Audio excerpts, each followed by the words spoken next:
మీ మనసులో భయానికి చోటిస్తే డాడీ ఉండడు, డాడీకి చోటిస్తే భయం ఉండదు. అనగనగా ఒక అడవిలో ముఫాసా అనే రాజు ఉంటాడు. ముఫాసాకి సింబా అంటే చాలా ఇష్టం.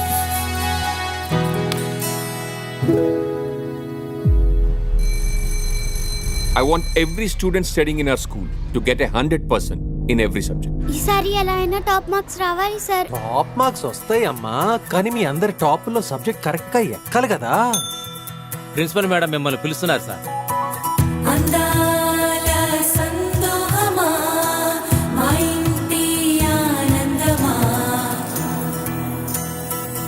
Ma'am, this is an international school. మీ సొంత కొడుకు కూడా 5 subjects లో ఫెయిల్ అయ్యాడు. రామ్, ఎగ్జామ్ లో ఎందుకేం రాయలేదు? Speak up. నువ్వు స్కూల్లో ఉన్నట్టు ఇంట్లో కూడా ఉంటే ఎలా? ఓ రియల్లీ? మరి నీ ప్రేమ పాస్ చేసిందా? డాడీ, బుక్స్ చూడకుండా చదివి టాపర్ ఎలా వచ్చా? అనగనగా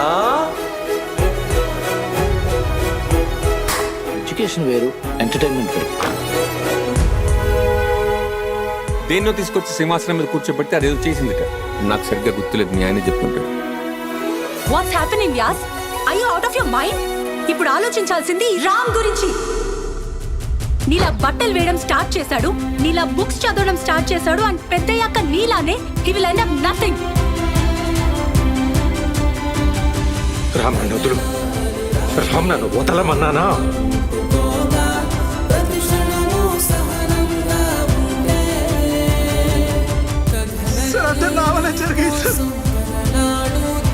అదెంత పెద్ద క్రైమో తెలుసా?